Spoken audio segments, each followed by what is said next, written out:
Yorana à toutes et à tous, c'est un réel plaisir de vous retrouver dans votre émission 100% football local sur Fénois Foot.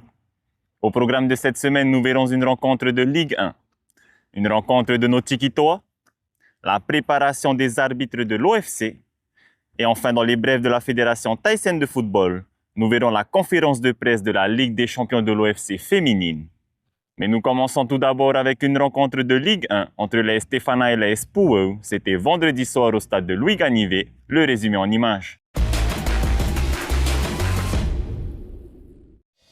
L'AS Stéphana a signé une victoire précieuse ce vendredi soir face à l'AS Puau lors de la 22e journée de la Ligue 1. Dans un match longtemps disputé, les joueurs de FAA ont su faire la différence au bon moment pour l'emporter par 3-0 au stade de Louis Ganivet. François Mou a ouvert le score à la 14e minute, permettant à l'AS Stéphana de prendre l'avantage dès le premier quart d'heure. Mais la suite de la rencontre a été plus équilibrée, avec une équipe de l'AS Puau bien en place.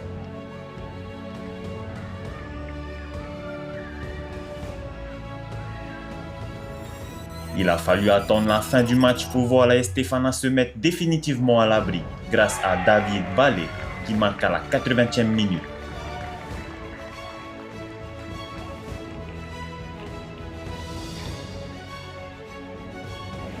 Et puis à la 94e minute dans les arrêts de jeu, c'est Yanis Dim Etang qui vient marquer le troisième but pour les jaunes de FAA.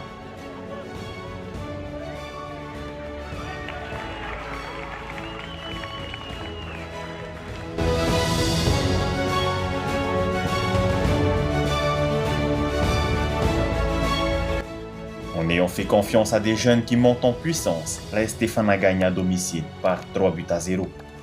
Match, on va dire, je ne vais pas dire facile parce qu'on avait quand même une opposition en face de nous. Hein. Ils n'ont rien lâché et bon, c'était, on va dire, un peu difficile pour nous de faire du jeu, mais sinon, dans l'ensemble, ça a été plutôt satisfaisant. C'était produit du jeu et faire des courses vers l'avant et voilà. Ça a payé après, les changements aussi ont été payants. C'est important hein, parce que nous, on est vers la fin, hein, on n'est pas tout jeune. Hein. Et c'est important qu'ils sont là et il faut qu'ils se mettent dans le bain aussi de la Ligue 1 parce que bon, ils viennent de la Ligue 2 aussi. C'est bien qu'ils puissent avoir du temps de jeu en Ligue 1.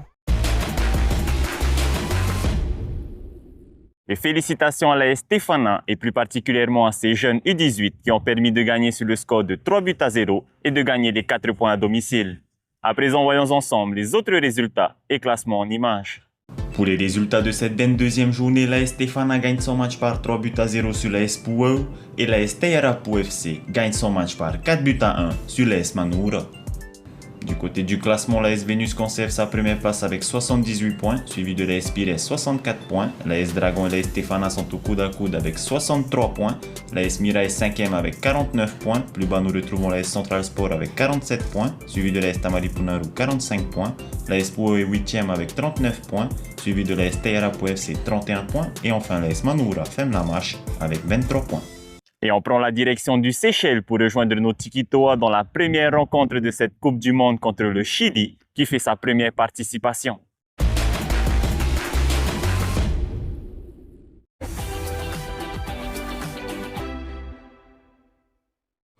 Et dans ce match, ce sont les Chiliens qui vont ouvrir le score dès la 3e minute par Albuerno et Eirawari Salem va égaliser à la 4e minute de jeu et va même enchaîner un doublé à la 7e minute de jeu, doublé pour Bibiche, mais San Martin sur ce superbe coup franc remet les deux équipes à égalité 2-2 avant la fin du premier tiers-temps. Au deuxième tiers-temps, Tobar sur ce coup franc trompe Jonathan Toroya, l'équipe du Chili prend l'avantage, 3-2.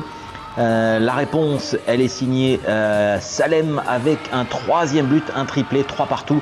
Mais voilà, le Chili continue à faire la course en tête avec ce très beau but de Duran. 4-3 pour les Chiliens, mais les Tahitiens reviennent à 4-4 avec une fois de plus ce corner et la tête cette fois-ci de Roonui Tinirawari. Opazzo va dévier ce ballon de la tête suite à ce superbe ciseau pour reprendre l'avantage côté chilien. Les Chiliens repassent devant 5-4 et vont même accentuer leur avance avec Bastian quelques minutes plus tard avec une double tête qui trompe le portier TAVT Amoto Aito. 6-4.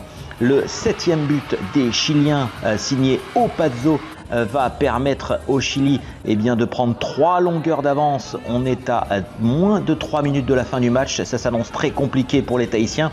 Ils vont essayer de revenir notamment avec Tini Rawari qui va sonner un petit peu la révolte pour le 7-5. Tererotua sur un superbe coup franc marque son premier but en Coupe du Monde pour le 7-6. Mais il reste 1 minute 20, c'est un peu tard. Le Chili s'impose au final 7-6 dans ce premier match de la Coupe du Monde face au Tiki-Toa.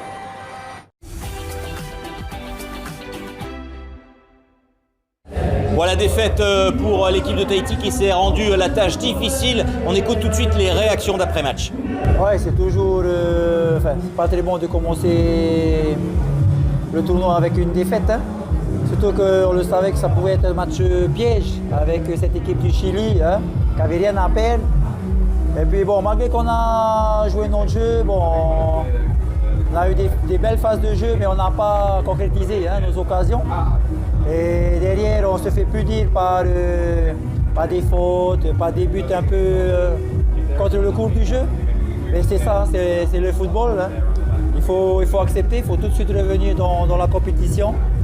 Et place à la récupération. Et puis, il faut tout de suite penser Il nous reste 2 matchs. Et c'est important qu'on revienne dans la compétition. Et puis l'objectif, c'est clair, c'est gagner les 2 prochains matchs. Voilà pour nos Tiki-Toa qui se sont inclinés pour ce premier match. Il faudra un exploit face au Sénégal et à l'équipe d'Espagne pour essayer d'aller chercher les quarts de finale. Et à présent de retour au Fénois pour la Ligue des champions de l'OFC féminine, où nous verrons ensemble la préparation des arbitres femmes pour cette compétition. On écoute Stéphane Tetouira qui nous en dit plus.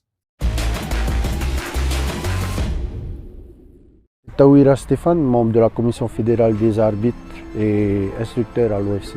Ok, cette semaine, on a un tournoi, la Champions League féminine, qui va se passer ici chez nous, sur 2 stades différents, stade Pater et le stade de Fatawa. Là, aujourd'hui, on est en pleine préparation avec les arbitres. Ils ont effectué un fitness check aujourd'hui pour voir un peu s'ils sont prêts à officier les matchs durant le tournoi. Il y a des arbitres qui viennent d'Uruguay, il y a des arbitres qui viennent de Fidji, de Nouvelle-Zélande, de Tonga, de Salomon et de Vanuatu, et aussi une qui représente quand même notre pays, Tahiti. Pour les entraînements, ils s'entraînent tous les jours, on s'entraîne au moins 1 heure par jour. C'est dans l'obligation par rapport au tournoi. On sait que là c'est la Champions League, hein, c'est un niveau au-dessus, hein, même si c'est les femmes, hein, c'est quand même un niveau au-dessus. Et les arbitres qui sont là, sont que des arbitres internationaux. Parmi ces arbitres, oui, il y a pas mal qui ont fait des Coupes du Monde. Il y a l'Uruguayenne qui a fait une Coupe du Monde, il y a la les 2 Néo-Zélandaises qui ont fait déjà des Coupes du Monde, sont à leur 3e Coupe du Monde. En fait, on sait que les gens n'aiment pas trop l'arbitrage, mais moi je pense que l'arbitrage, ça peut quand même emmener nos Polynésiens à un autre niveau et les faire voyager dans d'autres pays, comme vous le voyez là, avec les néos qui sont chez nous. Quand vous êtes arbitre, vous êtes quand même emmené à voyager, à découvrir, à aller dans d'autres pays. Et je voudrais aussi remercier l'OFC, surtout le département de l'arbitrage, hein, qui fait un gros travail quand même pour les arbitres qui sont arrivés, à savoir qu'ils sont logés dans un hôtel et indemnisés.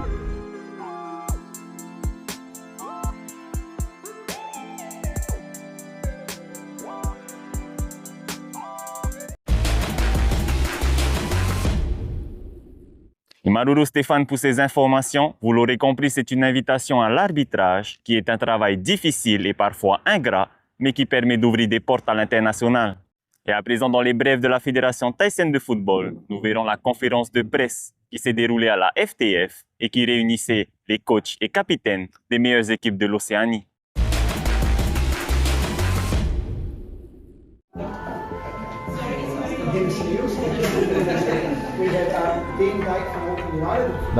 C'est impressionnant, hein.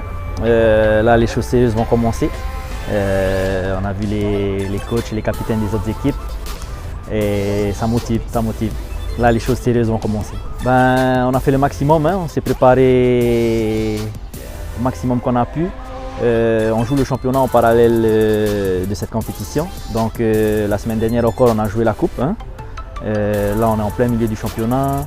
On a essayé de travailler un peu plus physiquement en sachant qu'on avait nos matchs de championnat aussi, sans trop fatiguer les filles. On prend les choses, on va prendre les matchs match par match, on va voir, on verra bien. De la pression, oui, mais de la bonne pression. De jouer ici à Tahiti, on est plus excité, je vais dire. Plus excité, de la bonne pression et on verra bien. On verra bien. Fais-nous en foot, c'est déjà terminé pour aujourd'hui. On se donne rendez-vous la semaine prochaine pour plus d'actualités. Merci de votre fidélité et nana.